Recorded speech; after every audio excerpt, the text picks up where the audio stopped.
ఒకరి నష్టం మరొకరికి లాభాన్ని తెచ్చిపెడుతుంది. ఒకడి కష్టం మరొకడికి ఆనందాన్ని కలిగిస్తుంది. మనం కలలో కూడా ఊహించని అవకాశాలను కొన్నిసార్లు కష్టాలే కలిగిస్తాయి. అదెలాగో తెలుసుకోవాలి అంటే ఈ వీడియో పూర్తిగా చూడాల్సిందే.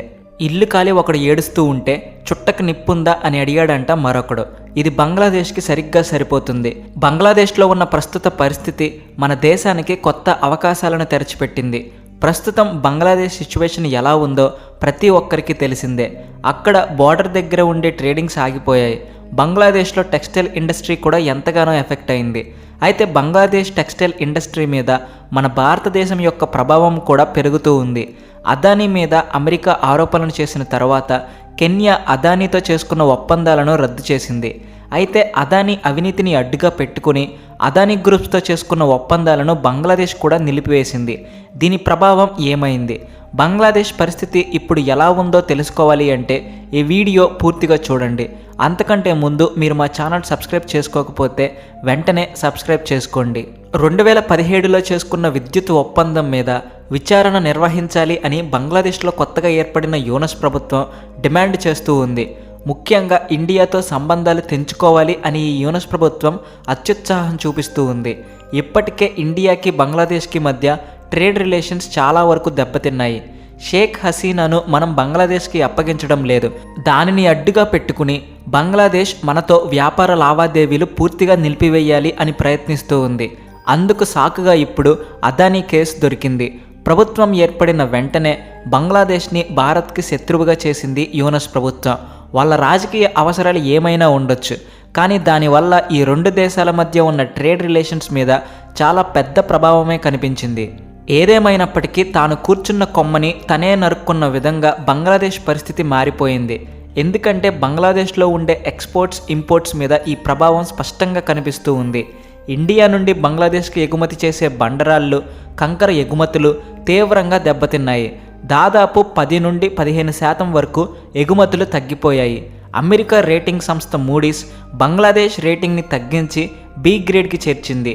అది బంగ్లాదేశ్కి భారత్కి మధ్య ఉన్న ట్రేడింగ్ మీద ప్రభావం చూపించడమే కాకుండా బంగ్లాదేశ్ నుండి వచ్చే వస్తువులను కొనడం లేదా అమ్మడం వంటి రెండింటినీ పూర్తిగా నిలిపివేసింది.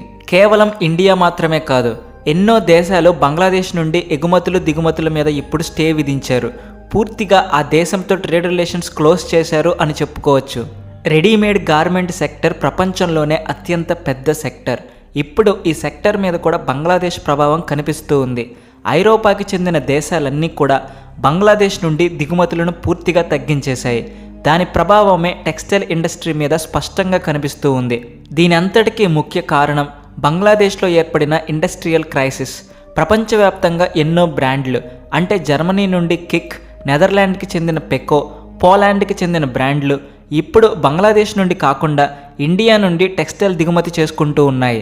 ఇది మన దేశానికి ఒక సువర్ణ అవకాశంగా మారింది. మన దేశంలో ఉన్న టెక్స్టైల్ ఇండస్ట్రీకి ఒక ఊపు అందుకుంది. బంగ్లాదేశ్లో ఉన్న పరిస్థితిని మనం పూర్తిగా వాడుకుంటూ లాభాలను తెచ్చుకుంటూ ఉన్నాము. ప్రపంచవ్యాప్తంగా కూడా మన టెక్స్టైల్ ఇండస్ట్రీని మరింత స్ట్రాంగ్ చేసుకోవడానికి ఈ అవకాశం మనకి ఒక గోల్డెన్ అవకాశంలాగా లభించింది. ఒక తలుపు మూసుకుంటే మరిన్ని తలుపులు తెరుచుకుంటాయి అంటారు. ఇది మన దేశంలో ఉన్న టెక్స్టైల్ ఇండస్ట్రీకి ఇప్పుడు సరిగ్గా సరిపోతూ ఉంది. ఈ ఆర్థిక సంవత్సరంలో అంటే 2024 నుండి 25 మధ్యలో మనం 6 బిలియన్ల ఎగుమతిని చేశాము. అంటే గత ఏడాదితో పోల్చుకుంటే 6.4% ఎక్కువ. ఇది ఎక్కువగా రెడీమేడ్ గార్మెంట్ సెక్టర్ వల్లే సాధ్యమైంది. కేవలం రెడీమేడ్ గార్మెంట్ సెక్టార్లో మనం $3.18 బిలియన్ ఎగుమతులు చేశాము. ఇది మనకు చాలా గొప్ప విషయం. ఎందుకంటే ఇప్పటి వరకు బంగ్లాదేశ్ మాత్రమే ఈ టెక్స్టైల్ ఇండస్ట్రీలో చక్రం తిప్పింది. ఇప్పుడు భారత్ వంతు. ప్రపంచం మొత్తం కూడా మన భారతదేశం వైపు చూస్తూ ఉంది. జర్మనీ, ఇటలీ వంటి యూరోప్ దేశాలలో కూడా మన కోసం కొత్త మార్కెట్లు తెరుచుకుంటూ ఉన్నాయి. ఉదాహరణకు చెప్పుకోవాలి అంటే ఆస్ట్రియా, స్లోవేకియా, గ్రీస్ వంటి దేశంలో ఇప్పటికే భారతదేశం నుండి టెక్స్టైల్ను దిగుమతి చేసుకుంటూ ఉన్నాయి. కానీ ఒకప్పుడు ఈ దేశాలు బంగ్లాదేశ్ నుండి దిగుమతి చేసుకునేవి. కానీ బంగ్లాదేశ్లో ఉన్న ఆందోళనకర పరిస్థితుల కారణంగా భారతదేశం మీద మాత్రమే ఈ దేశాలు నమ్మకం పెట్టుకున్నాయి. అందుకనే మనకి బల్క్ ఆర్డర్స్ ఇస్తూ మన దేశం నుండి పెద్ద ఎత్తున దిగుమతులు చేసుకుంటూ ఉన్నాయి. ఇప్పుడు ఇండియా ప్రపంచానికి టెక్స్టైల్ని ఎగుమతి చేసే దేశంగా మారుతూ ఉంది. దీనంతటికీ కారణం మన మీద పేకల దాకా కోపం తెంచుకున్న మన పొరుగు దేశం మాత్రమే.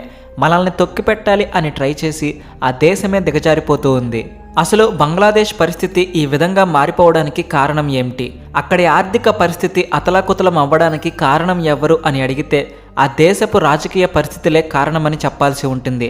షేక్ హసీనాను ఆ దేశం నుండి వెళ్ళగొట్టిన తర్వాత అక్కడి ప్రజలు, ముఖ్యంగా నిరసనకారులు యూనస్ ప్రభుత్వానికి పట్టం కట్టారు. కానీ చాలా కాలంగా కొనసాగుతూ ఉన్న నిరసనల కారణంగా బంగ్లాదేశ్లో ఇన్వెస్టర్స్ పెట్టుబడి పెట్టడానికి ఇష్టపడడం లేదు. సాధారణ జనాలు కూడా బంగ్లాదేశ్లో ఉన్న ప్రభుత్వం మీద విశ్వాసాన్ని కోల్పోయారు.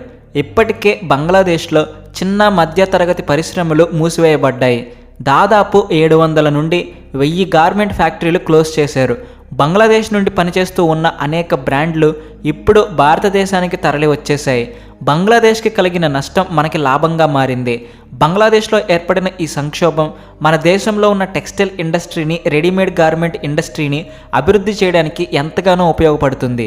చీకటి తొలగిపోయిన తర్వాత వెలుగు కనిపిస్తుంది అంటారు. అదేవిధంగా మన దేశం కూడా ప్రపంచవ్యాప్తంగా ఒక కొత్త శక్తిగా అవతరించడానికి మనకి ఇలాంటి సువర్ణ అవకాశం దొరికింది. మనం కష్టాలను ఒక ఛాలెంజ్గా తీసుకుని ఎదుర్కొన్నట్లయితే అవే కష్టాలు మనకి కొత్త అవకాశాలను తెచ్చిపెడతాయి.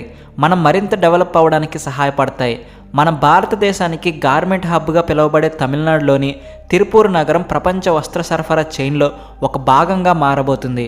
ఈ మార్పు మన భారతదేశానికి పాజిటివ్ సంకేతం. ఎందుకంటే బంగ్లాదేశ్ నుండి ఇప్పుడు అనేక ఆర్డర్లు మన దేశానికే వస్తూ ఉన్నాయి. ఎన్నో దేశాలు బంగ్లాదేశ్ నుండి వెనక్కి తిరిగి మన వైపే చూస్తూ ఉన్నాయి. ఆ దేశాలకు క్వాలిటీతో పాటు తక్కువ రేటుకు దొరికే వస్త్రాలు కేవలం మన దేశంలోనే లభిస్తూ ఉంటాయి అని బాగా తెలుసు. ఆ దేశాలకు మనమే ఒక చిరుదీపంగా మారిపోయాము. బంగ్లాదేశ్లో ఉన్న కొన్ని పెద్ద కంపెనీలు ఆ దేశంలో నుండి తమ ఫ్యాక్టరీలను తొలగించి వేరే దేశాలలో ఫ్యాక్టరీలను నెలకొల్పడానికి ట్రై చేస్తూ ఉన్నాయి. ఈ ఫ్యాక్టరీలు స్థాపించడానికి అనువైన దేశాలు 2. వాటిలో ఒకటి వియత్నాం, మరొకటి ఇండియా.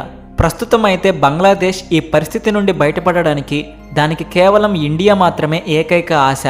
ఇండియా ఆర్థికంగా సహాయం చేస్తే ఆ దేశం కష్టాల నుండి బయటపడుతుంది.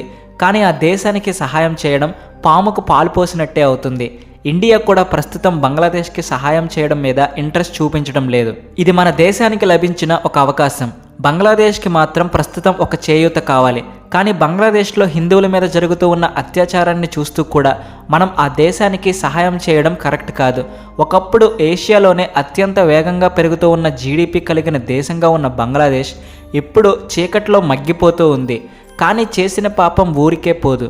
ప్రస్తుతం బంగ్లాదేశ్ పరిస్థితికి కారణం కేవలం స్వయం కృతాపరాధం. యూనస్ ప్రభుత్వం ఒంటరిదైపోయింది. ఇతర దేశాలకు కూడా ఆ దేశానికి సహాయం చేయడానికి ముందుకు రావడం లేదు. ఆ దేశ ప్రజల భవిష్యత్తు కూడా చీకట్లో పడిపోతూ ఉంది. ఇలాంటి కష్టకాలంలో మన ఇండియా ఆ దేశానికి మొదట్లో సహాయం చేసింది. కానీ ఆ దేశం మనతో ప్రవర్తించిన తీరు చూసిన తర్వాత అలాంటి దేశానికి సహాయం చేయడం వల్ల మనమే శత్రువుకి బలాన్ని ఇచ్చినట్టు అవుతుంది అని అర్థం చేసుకున్నాము. ఇక మనకు అంది వచ్చిన ఈ గోల్డెన్ అవకాశాన్ని వదులుకోకుండా గ్లోబల్ లెవెల్లో ఒక టెక్స్టైల్ ఎక్స్పోర్టర్గా మనం మారాల్సి ఉంటుంది. ఈ వీడియో మీద మీ అభిప్రాయం ఏంటో కామెంట్ సెక్షన్లో రాయండి. అలాగే వీడియో నచ్చితే వెంటనే లైక్ చేసి షేర్ చేయండి. Thanks for watching.